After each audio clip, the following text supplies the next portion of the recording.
Ma'asyiral muslimin, sidang jamaah sholat Jumat yang insya Allah dimuliakan dan dirahmati oleh Allah Subhanahu wa Ta'ala. Dalam kehidupan sehari-hari ada pemberian Allah, di mana pemberian itu memang kita mau, dan pemberian itu mendekatkan diri kepada Allah. Itulah yang lazimnya disebut nikmat. Saya mau jadi pegawai dan Allah kabulkan. Lalu kepegawaian saya itu makin mendekatkan saya kepada Allah, itulah nikmat. Pamase naseng yogi. Tapi ada juga pemberian Allah, kita tidak mau, kita tidak senang, tapi Allah kasih. Itulah musibah. Tidak ada orang mau terbakar rumahnya, kena gempa, banjir, badai, tapi Allah kasih. Nah, kena kuabala, kena musibah. Dan musibah itu datang tidak serta-merta. Tidak ujuk-ujuk datang, tak banjir, tidak. Allah ini Maha Pengasih dan Maha Penyayang.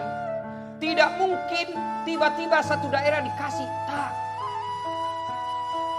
Dan sifat musibah itu ada 3. Kita lagi berduka kan, saudara kita di Jawa Barat. Musibah itu ada 3 kategori. 1, ujian. Siapa yang diuji? Mereka yang baik imannya, mereka yang bagus akhlaknya. Maka si tepena, maka si kedo-kedona. Nah kena ya bala, Allah turunkan musibah. Sesungguhnya dia lagi diuji. Namanya orang ujian pasti berat. Tapi pasca ujian, maqamam mahmuda, saya angkat derajatnya. Mau jadi dokter, bondak gampang. Diuji. Mau jadi guru besar, tidak gampang. Tapi begitu kau lulus, dapat kau penghargaan. Jadi kau dokter, jadi kau guru besar. Diuji. Yang kedua, musibah berupa teguran. Siapa yang ditegur? Mereka yang 50-50. Dia yang sholat, dia yang korupsi. Dia yang sedekah, dia yang rampok. Nah songogie, napa si jama-jamai anu salai si banu madicenge. Allah tegur, jangan kau begitu. Kasih musibah, supaya apa? Mari ngerek kok, ingat kok. Yang ketiga, musibah berupa azab. Pacallah. Siapa yang mereka diazab? Mereka yang maksiat, tidak pernah ibadah, dosa aja dia kerja. Dikasih kok azab. Dihukum kok dulu. Bahasanya dipanjar kok. Misari kok DP. Aslinya nanti di akhirat bayar lunasnya. Dalam satu kawasan, satu musibah, banjir, gempa, tsunami, longsor, satu jenis musibah. Dalam penduduk itu ada 3 kategori. Ada yang diuji, ada yang ditegur, ada yang diazab. Nah untuk mengetahui apa dia uji, diazab atau dia ditegur, tergantung orangnya. Ada orang tidak sholat, tidak puasa, maksiat aja kerjanya. Di lingkungannya tidak ada senang. Tiba-tiba kena tsunami, longsor. Dia datang, diuji ke ini, diuji ke Ustaz. Dalam hatiku bukan diuji, dipanjar. Nah, kenapa Allah turunkan musibah? Tidak mungkin Allah turunkan begitu saja. Bahasa Al-Qur'annya menurut surah Ali Imran, itu bahasanya diundang itu musibah nah datang. Mu'obbi. Apa yang penyebab datangnya musibah menurut Al-Quran surah Ali Imran ini? 1. Wa yakfuruna bi ayatillah. Mereka kufur terhadap ayat-ayat Allah. Apa itu kufur? Bahasa Arab. Apa Indonesianya? Kau sembunyikan ayat-ayat Allah. Artinya apa? Kau baca ayat Allah, kau baca tiap malam Jumat, tapi nilai-nilai dalam ajaran itu kamu injak-injak. Sudah tahu bayar zakat wajib, tapi tidak bayar zakat. Tak aja nih calak uangnya. Zakat, ini yang banyak kita lalaikan. Sholat Pak, alhamdulillah bagus sholat kita. Tapi kita lalaikan zakat. Padahal zakat itu satu paket dengan sholat. Orang yang tidak sholat, bayar zakat, sholatnya sia-sia. Tidak bayar zakat. Orang yang bayar zakat tapi tidak menunaikan sholat, zakatnya akan hilang, tidak ada gunanya. Dalam ilmu tafsir, ini disebut perintah serangkai. Maknanya, tidak diterima perintah yang satu apabila perintah rangkaiannya tidak dilakukan.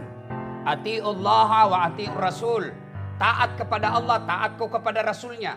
Taat kepada Allah tapi mengkhianati Rasul, taatmu kepada Allah sia-sia. Begitu juga sebaliknya. Perintah serangkai yang kedua, aqimis sholat wa atuz zakat. Tetongangi sampajangnya, wajah sekemu. Tidak boleh dipisah. Sholatnya baik, tapi zakatnya dia tidak tunaikan. Maka sholatmu akan sia-sia di akhirat kelak. Kita kalau sholat Pak rajin, puasa rajin, umroh tiap tahun. Tapi sudah kita zakati itu mobil tak. Sudah kita zakati itu jam tangan tak. Sudah kita zakati itu handphone tak. Sudah kita zakati itu rumah tak. Sudah kita zakati itu honor tahunan tak. Kalau tidak, inna azabi lazadid. Tunggu ku callako. Dan azab Allah itu turun tak. Biar yang sholat kena di situ. Biar yang baik agamanya kena di situ. Kenapa? Yang baik agamanya diuji kok. Ujianmu apa? Kenapa tetanggamu kok tidak ingatkan? Bayar zakat kita. Bapak yang punya mobil, punya rumah, apa sudah bayar zakat? Kalau tidak disakatkan, ilustrasi sederhananya begini. Betoje namanya nilo puangi, itu zakat tidak banyak ji. Berapa Ustaz? 2,5% ji, tidak cukup 3 saudaraku. Kata Allah yang 97,5 ambil semua mako. 2,5 ji saya minta. Orang cendekiawan, orang cerdik berkata lagi, kenapa mesti dikeluarkan 2,5%? Modal-modal tak, risiko-risiko tak. Kita yang kerja, kok kenapa dikeluarkan 2,5%? Jawabannya begini, apa Bapak bisa bekerja kalau dikasih rumput? Apa Bapak masih bisa ngajar kalau sudah dikasih penyakit ginjal, gula, lever, tidak bisa lagi gerak? Naniga maleko yerosengnya ada singang. Siapa yang kasih kau itu kesehatan? Allah subhanahu wa ta'ala, bukan dokter. Kalau dokter kasih sehat kau, tidak ada dokter kena COVID. Tapi siapa yang kasih sehat kamu? Allah. Maka Allah minta syukuri itu kesehatanmu cari nafkah. Syukuri itu kesehatanmu jadi profesor. Syukuri itu kesehatanmu jadi orang kaya. Wajah. Berapa kau bayar? 2,5%. Dan mungkah untuk Allah. Untuk siapa? Kasih ke itu sopirmu yang miskin. Kasih ke itu pembantumu yang miskin. Kasih ke itu temanmu yang tidak mampu. Kasih dia 2,5%. Kalau tidak, maka kotor semua harta kita. Ilustrasi contoh sederhana. Ini air. Air putih ini halal. Inilah gaji tak sebagai peneliti. Bukan peneliti yang bikin-bikin ya. Yang kita dapat gaji dengan halal. Nah, ini boleh diminum. Tapi begitu Bapak tidak keluarkan zakatnya 2,5%, Bapak ibaratnya mencelupkan jari-jarinya di kloset, kakus, 1 tetes saja masuk di sini, itu 2,5%. Lebih banyak ini daripada yang masuk 1 tetes. Begitu air kloset masuk 1 tetes dalam air suci ini, belum mau pakai minum kira-kira. Masih mau minum ini? Enggak. Kenapa? Karena kita tahu sudah kotor. Orang yang punya penghasilan lalu tidak bayar zakat, rumahnya dia tidak zakati, kebunnya dia tidak zakati, empangnya tidak disakati, gajinya tidak disakati, maka berkumpul, maka itu yang disebut titel Al-Quran At-Takasur.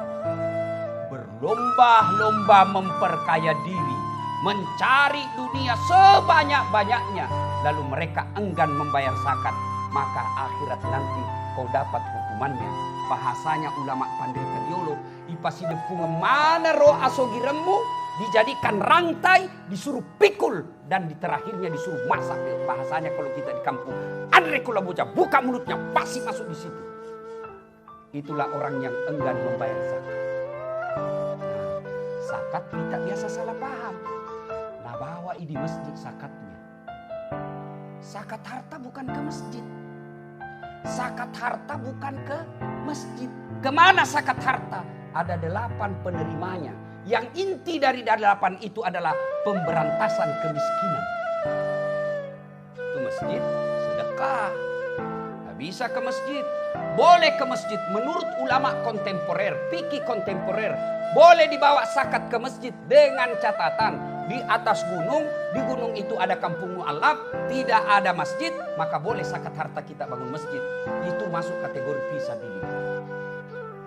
Nah, saudaraku, mudah-mudahan kita mulai mengetahui dan membayar zakat. Zakat syaratnya cukup haul dan nisabnya.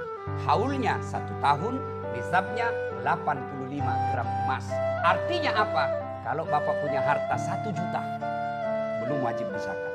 Tapi kalau sudah cukup 85 juta, karena 1 gram emas sekarang 1 juta, berarti 85 juta. Ada wanita 85 juta, dikuasai selama 1 tahun, maka sudah wajib 2,5% keluarnya. Rumah sekali aja kalau dia hanya tinggali. Tapi kalau rumah itu berproduksi jadi kos-kosan, jadi rumah kontrak, maka setiap tahun dikeluarkan zakatnya. Begitu juga mobil, begitu juga emas. Kalau emas itu jadi rental, keluar masuk pengadaian menjadi modal, maka tiap tahun dikeluarkan.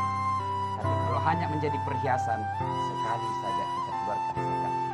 Inilah pengundang azab yang pertama. Wa yakfuruna bi ayatillah. Mereka kufur terhadap ayat-ayat Allah. Dia baca ayat Allah, tapi ajarannya diinjak-injak. Yang kedua penyebab datangnya azab Allah, mereka membunuh Nabi secara tidak benar. Bah, berkata lagi mahasiswaku, bagaimana membunuh Nabi Ustaz? Nanda ada di Nabi sekarang. Betul, fisiknya Nabi sudah tidak ada. Lalu apanya yang kita bunuh? Ajaran-ajaran sunnahnya. Kalau kita bapak-bapak sunnah Nabi paling senang poligami. Tapi sunnah-sunnah Senin Kamis berat. Sholatnya Nabi sampai bengkak betisnya Nabi kalau sholat. Kita sholat duhur 3 menit, 2 menit. Isya 2 menit cepat. Ditanya kenapa cepat sekali? Kan kita bukan Nabi Ustaz. Nabi itu sholat 10 menit, 20 menit. Itu Nabi Ustaz. Kita ini manusia biasa. Tapi kalau istrinya Nabi langsung kita nomor 1 depan. Sunnah. Membunuh sunnah Nabi. Kemudian yang ketiga penyebab datangnya azab Allah. Lewat-lewat. Mereka melampaui batas. Coba lihat Pak, kita melampaui batas. Kalau dulu orang malu dibilang pejudi, sekarang judi jadi kebiasaan hidup kita. Judi online. Dan kita tahu dan dibiarkan. Tunggu nih, kasih turun semua. Kenapa orang baik kena? Kenapa kok tidak turun? Berzina, selingkuh. Orang malu dibilang poligami Pak, takut. Tapi selingkuh dia senang. Berbuat maksiat tidak malu lagi. Dulu kalau ada orang hamil diusir dari kampungnya. Mesukau mau pakai sirik-sirik mat tampuk. Sekarang pesta 7 bulan Pak. 7 bulan hamil kasih pegang pesta besar-besar. Coba lihat orang Bugis dulu Pak. Kau mat tampuk anak-anak biar tuh. Buang. Kau keluarkan ini kampung, tinggalkan, kau kasih malu-malu kita. Sekarang dikasih pesta besar-besar. Begitu diprotes, coba sekali ada cucu. Ya silakan. Maksiat terang-terangan, tunggu azab Allah pasti turun. Dan yang keempat, dzalika bima azaw. Mereka berbuat zalim secara terang-terangan. Zalim ada 3. Zalim kepada Allah, kita nikmati segala pemberian Allah, kewajiban kita tidak lakukan. Zalim kepada Allah. Yang kedua, zalim kepada sesama manusia. Zalim kepada mitra kerja, rekan sejawat. Dipersulit profesornya, dipersulit naik pangkatnya. Supaya apa? Cukup satu yang ada sinar di fakultas ini. Orang zalim seperti itu, tunggu mina siksa ku Allah. Gimana cara Allah menyiksamu? Pensiun nak kena mau stroke. Dan begitu kau kena stroke, tidak ada itu anak buahmu mau datang. Malah dia berdoa hidup baik. Zalim kepada sesama manusia. Haknya orang kita ambil. Kewajiban kita kepada orang kita tidak tunaikan. Zalim kepada sesama manusia. Bahkan jangankan orang lain. Kepada istrinya aja dia zalim. Kepada anaknya dia zalim. Zalim secara terang-terangan. Yang ketiga, zalim kepada diri sendiri. Nah, ini sekarang banyak Pak. Mata punya hak. Tapi karena Piala Dunia, kita begadang sampai pagi. Itu zalim. Tubuh penuh istirahat, tapi kita tidak peduli. Itu zalim. Dan semua akan dimintai tanggung jawabnya. Semoga Allah Subhanahu wa taala memberikan kemampuan kepada kita untuk menghindari sebab-sebab turunnya musibah. Kalaupun pada akhirnya kena musibah, saudara kita yang ada, kita tidak alhamdulillah terjauh dari musibah itu. Kita tunjukkan musibah itu sebagai ladang amal. Dengan cara apa? Pertama ucapkan inna lillahi wa inna ilaihi raji'un. Yang punya kemampuan teknis, sumbangkan teknis yang Anda tahu untuk membantu saudara kita. Yang punya pengetahuan, gunakan pengetahuan itu untuk membantu dan meringankan beban teman kita, saudara kita yang kena musibah. Yang punya rezeki berlebih dan cukup, sedekahkan untuk meringankan beban mereka. Ini yang disebut orang kena musibah, kita menjadikan dia ladang amal. Mudah-mudahan musibah yang menimpa negara kita bukan berupa hukuman, bukan juga teguran, mudah-mudahan ujian, karena kita ingin naik menjadi orang-orang yang diberkahi dan dilindungi oleh Allah Subhanahu wa taala. Semoga ada manfaat, lebih dan kurangnya mohon dimaafkan. Usikum wa nafsi bitaqwallah. Barakallahu li wa lakum wa izza'il muslimin. Innahu wal ghafurur rahim.